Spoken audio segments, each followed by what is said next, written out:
Good morning. We are returning to my permadeath vanilla time-lapse Minecraft. We are going to see if we can continue to clear out some space for my main base. I would like to get the Nether portal up and running as soon as possible. Since I don't know where it's going to lead me, there is a good chance that my Nether portal will be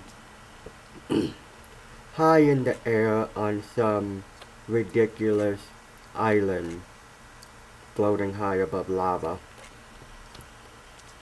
And I just want to be able to prepare for that. The thing about this hardcore playthrough is that I'm not one to go back and reload the game and try again if I don't like the way something happens. So, if the Nether portal turns out to be in an inconvenient location, then I would just have to grit my teeth and try to work my way through it. So, in the meantime, during the nightfalls, I'm going to do some work in the mines. Now, I know it's slow and tedious with a stone pickaxe, but, yeah, it's something to do. And I'm not a fan of people who play Minecraft that builds a bed and sleeps through the night and focuses mostly on daytime surface activity. The underground needs some love too. So that's why I have maybe used the sleep function in Minecraft single player only once, and that was the first time that it got introduced to the game, and I was trying it, and I was like, oh, okay, cool, it's daytime again. And it just gave me this guilty, non-productive, leechy feeling like I'm just using and taking advantage of other people. So, that's why I just make productive use of the night cycle in Minecraft. And looky here, we have some diamond in the floor. Sadly, it's about as deep as a puddle, but 4 diamonds is a good enough, I would say, starting buffer. I've got 1 diamond pickaxe. So after I build this nether portal and begin erecting my main base, then I can enchant the 1 diamond pickaxe, and if I don't like it, like if it doesn't have fortune or good enough efficiency or unbreaking on it, then I can move on to enchant another pickaxe. So I'm going to take this opportunity to farm some leather. I don't know if I can get the full handful of 21 leathers this time. I don't want to kill all my cows, you understand. So I'll just keep feeding them, and we will put this wheat away. And this wheat garden has not really fully grown in, so let me feed my 2 babies, and we will go to begin work on the main base. And I think we are going to attack this big old tree for this episode. Now, I have stated before in previous episodes that this is going to try to be a part of my daily process, and that is to chop down at least 1 big old tree. So we are slowly whittling away at that. Then we will return to the ground and see what sort of space we could manage to reclaim. Now sometimes I might get in a wee bit of a hurry and fall, and there's a cave nearby, so I'm just trying not to get snuck up on by a creeper, or a skeletor, or a zombie. And the more of this horizontal space I can clear out and push out of my way, the quicker I can begin to erect an enclosed and safe space for me to utilize the nether portal and enchant my stuff. I had to push my babies a bit out of the way so that I'm not like constantly kicking them around when I'm exiting and entering the mines. Speaking of which, I want to see if we can find any more cool stuff down here. And also, I am going to start moving my dirt overstock. Let's resmelt this regular stone into smooth stone and hoover up some of this lava in preparation for the next smelting process. And I think it's time to start carrying everything back upstairs. And also, I need to start sorting out the resources that I'm going to need. And I won't have any item frames yet, but they will come once I have built my enchantment table and its accompanying library.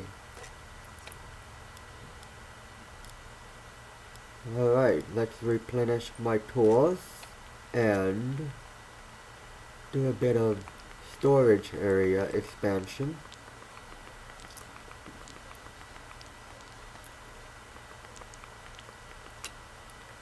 So this is going to come along quite nicely.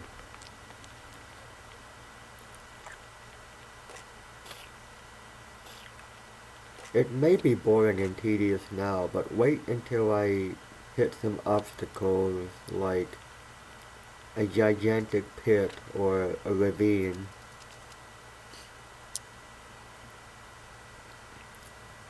Alright, so the nether portal is going to be placed at the positive and -0 coordinate, and I'm going to have it face north to south because that just makes the most sense.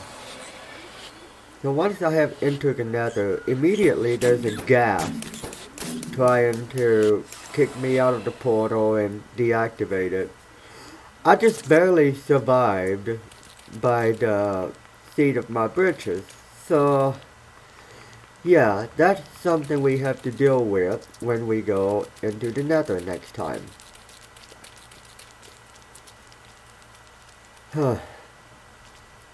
Alright.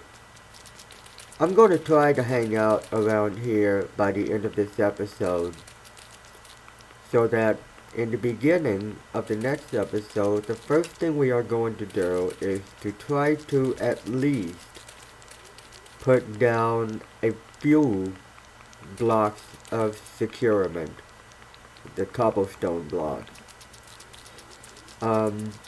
Cobblestone blocks, as I understand, can't be destroyed by ghast fireballs, which is what we were attacked with a while ago.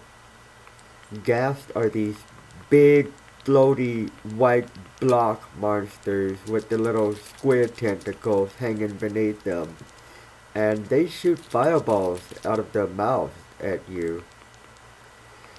Uh, and that's just not even the most dangerous monster in the Nether. All you have to do is dodge a relatively slow-moving projectile. But there are monsters in the Nether that can be a bit more challenging, to say the very least.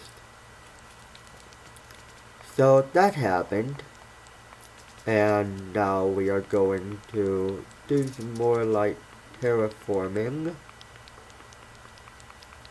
because once I build my base, I would like everything around it to look nice and green and pretty, and all this sand and the stone in the ground is going to be replaced soon. Alright, let us return to the mines, and perhaps we can uncover some more treasure. Although I have my doubts.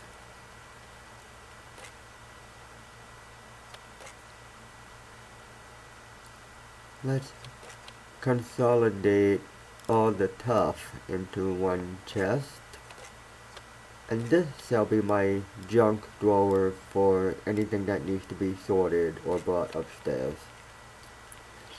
So now I have a junk chest, a tuff chest, a cobbled deep slate chest, and an overstocked dirt chest downstairs.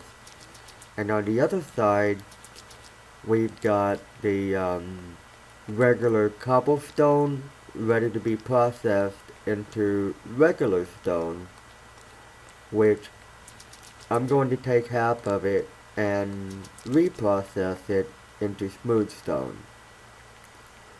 So that should give us a good foundation of an inventory down here.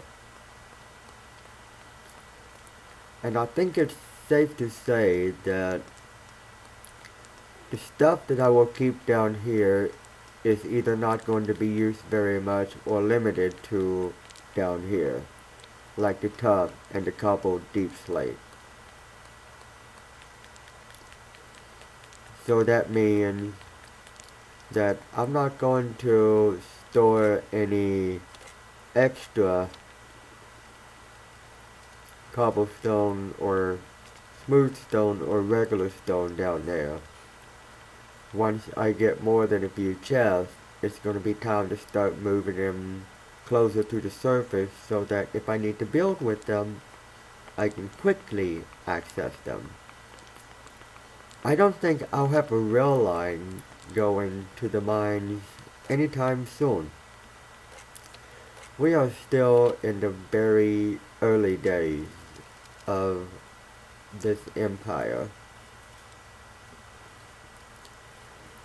So here I am, creating more farming room for my sugar canes. And the day is just about over as far as this episode. So let's see if I can't expand the sugar cane just a bit.